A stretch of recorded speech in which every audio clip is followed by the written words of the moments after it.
ओम नमः शिवाय। एक समय की बात है, मुनि शिरोमणि विप्र वर नारद जी ने, जो ब्रह्मा जी के पुत्र हैं, विनीत चित्त हो तपस्या में मन लगाया। हिमालय पर्वत में कोई एक गुफा थी जो बड़ी ही शोभा से संपन्न दिखाई देती थी। उसके निकट देव नदी गंगा निरंतर वेग पूर्वक बहती थी। वहाँ एक महान दिव्य आश्रम था जो नाना प्रकार की शोभा से सुशोभित था। दिव्यदर्शी नारद जी तपस्या करने के लिए उसी आश्रम में गए। उस गुफा को देखकर मुनिवर नारद जी बड़े प्रसन्न हुए और सुदीर्घ काल तक वहाँ तपस्या करते रहे। उनका अंतःकरण शुद्ध था। वे दृढ़ता पूर्वक आसन बांधकर मौन हो प्राणायाम पूर्वक समाधि में स्थित हो गए। ब्राह्मणों, उन्होंने वह समाधि लगाई जिसमें ब्रह्म का साक्षात्कार करने वाला अहम ब्रह्मास्मि, मैं ब्रह्मा हूँ, यह विज्ञान प्रकट होता है। मुनिवर नारद जी जब इस प्रकार तपस्या करने लगे, उस समय यह समाचार पाकर देवराज इंद्र कांप उठे। वे मानसिक संताप से विकल हो गए।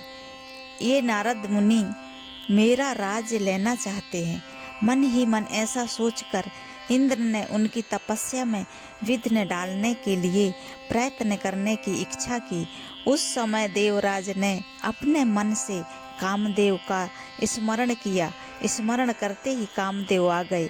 महेंद्र ने उन्हें नारद जी की तपस्या में विघ्न डालने का आदेश दिया। यह आज्ञा पाकर कामदेव वसंत को साथ ले बड़े गर्व से उस स्थान पर गए और अपना उपाय करने लगे। उन्होंने वहां शीघ्र ही अपनी सारी कलाएं रच डालीं। वसंत ने भी मदमत्त होकर अपना प्रभाव अनेक प्रकार से प्रकट किया। मुनिवरों कामदेव और वसंत के अथक प्रयास करने पर भी नारद मुनि के चित्त में विकार नहीं उत्पन्न हुआ। महादेव जी के अनुग्रह से उन दोनों का गर्व चूर्ण हो गया। शौनक आदि महर्षियों ऐसा होने में जो कारण था उसे आदर पूर्वक सुनो। महादेव जी की कृपा से ही नारद मुनि पर कामदेव का कोई प्रभाव नहीं पड़ा। पहले उसी आश्रम में काम शत्रु भगवान शिव ने उत्तम तपस्या की थी और वहीं उन्होंने मुनियों की तपस्या का नाश करने वाले कामदेव को शीघ्र ही भस्म कर डाला था। उस समय रति ने कामदेव को पुनः जीवित करने के लिए देवताओं से प्रार्थना की।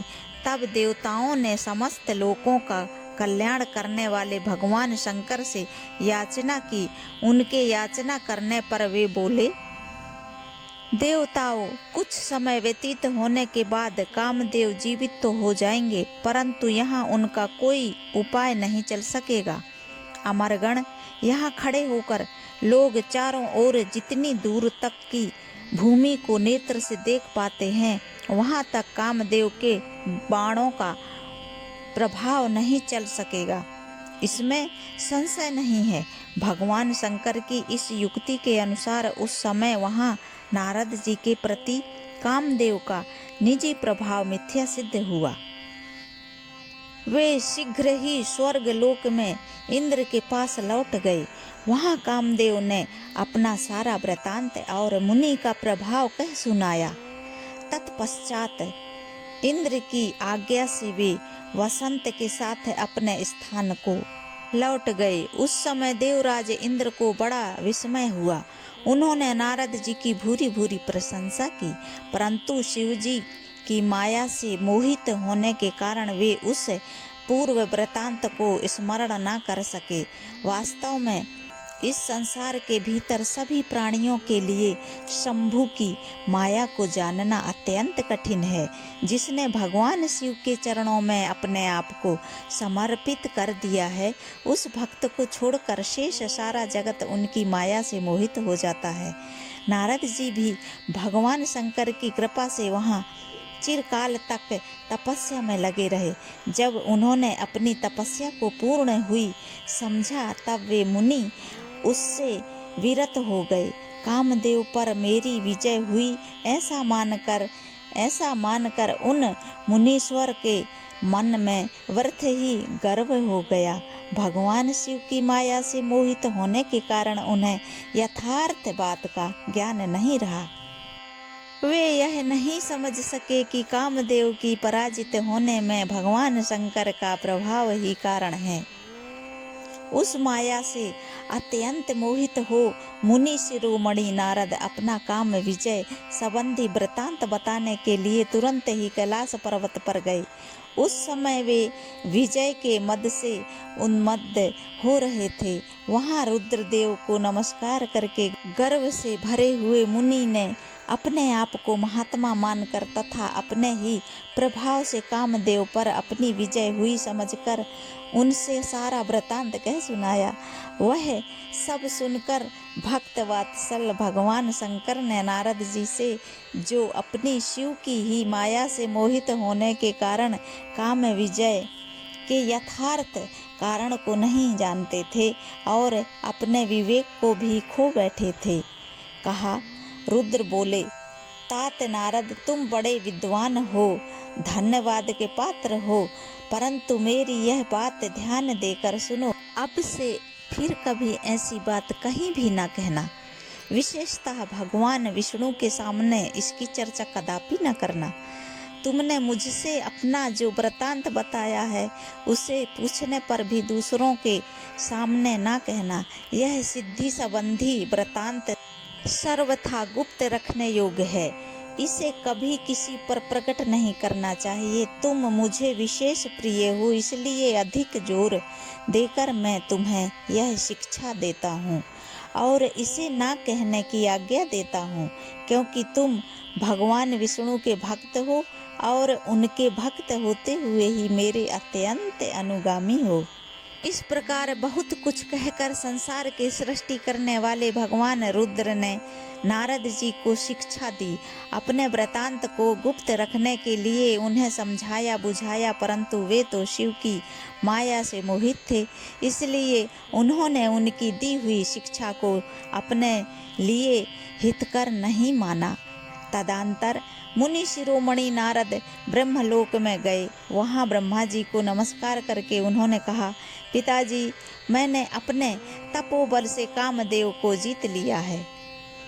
उनकी वह बात सुनकर ब्रह्मा जी ने भगवान शिव के चरणार विंदों का चिंतन किया और सारा कारण जानकर अपने पुत्र को यह सब कहने से मना किया, परंतु नारद जी शिव की माया से मोहित थे, अतएव उनके चित्त में मद का अंकुर जम गया था, उनकी बुद्धि मारी गई थी। इसलिए नारद जी अपना सारा वृतांत भगवान विष्णु के सामने कहने के लिए वहां से शीघ्र ही विष्णु लोक में गए।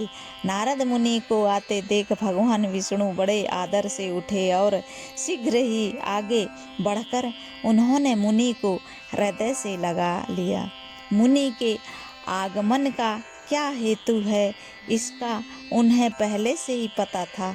नारद जी को अपने आसन पर बिठाकर भगवान शिव के चरणार विंदों का चिंतन करके श्री हरि ने उनसे पूछा। भगवान विष्णु बोले, तात कहाँ से आते हो? यहाँ किस लिए तुम्हारा आगमन हुआ है? मुनि श्रेष्ठ, तुम धन्य हो, तुम्हारे शुभागमन से मैं पवित्र हो गया।